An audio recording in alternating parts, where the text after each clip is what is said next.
எடுத்துக்கு 1 table spoon கடலை எண்ணெய் ஊற்றி எண்ணெய் காய வச்சுருக்கேன். 1 ஸ்பூன் கடுகு, 1 கை வெங்காயம். இதுக்கு கம்மியாக வெங்காயம் இருந்தால் போதும், ரொம்ப போட வேண்டிய அவசியம் இல்லை. அடுத்தது நான் அரிஞ்சு வச்சுருக்கிறேன் கத்திரிக்காய். அந்த எண்ணெயிலே ஊற்றி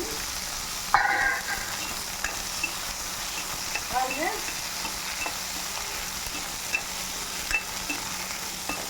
நல்லா வதங்கி போடணும். அதை விட்டாடு இருந்துக்கணும். இப்போ பாருங்க கத்திரிக்காய் நல்லா வதங்கிடுச்சு. அடுப்பை கொஞ்சம் சிம்மில் போட்டுக்குவோம். 1/2 டீஸ்பூன் மஞ்சள் தூள், 1/4 டீஸ்பூன் சில்லி பவுடர், டீஸ்பூன் தான் மல்லி பவுடர், தேவையான உப்பு. இந்த ஸ்டேஜில் நம்ம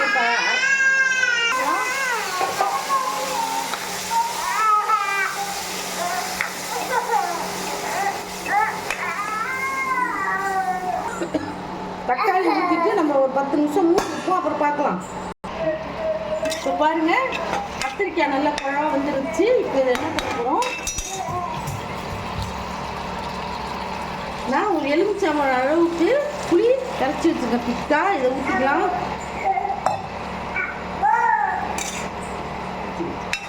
புளி மட்டும் லாஸ்ட்டாக தான் ஊற்றணும். ஏன் லாஸ்ட்டாக ஊற்றணும்னு கேட்டோம்னா, புளி ஊற்றினோம்னா ஃபஸ்ட்டே ஊற்றிட்டோம்னா எந்த காயும் வேவாது. அதனால தான் இப்போ பாருங்கள் நல்லா திக்காக கரைச்சி ஊற்றிருக்கோம் பாருங்க. கொஞ்சம் நாள் கொதிக்கட்டும். நல்லா பச்சை வாசனை போய் நல்லா கொதிச்சிருச்சு. இந்த ஸ்டேஜில் 1 ஸ்பூன் சர்க்கரை போடலாம். வெல்லம் நான் வெல்லத்தை பொடிச்சு வச்சுருக்கேன். நீங்கள் நாட்டு சர்க்கரை கூட போட்டுக்கலாம். இன்னும் வெல்லம் போட்டோம்னா நல்லா இன்னும் டேஸ்ட்டாக இருக்கும். நல்லா கொதிக்கட்டும். பாருங்கள் இவ்வளோ சூப்பராக இருக்குது பாருங்கள். இதை சாதத்தில் போட்டு பிசைஞ்சு சாப்பிடலாம்.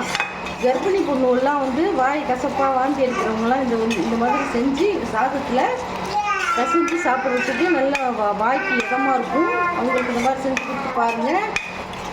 இந்த ரெசிபி உங்களுக்கு பிடிச்சிருந்ததுன்னா எங்கள் சேனலை ஷேர் பண்ணுங்கள், லைக் பண்ணுங்கள், சப்ஸ்கிரைப் பண்ணுங்கள்.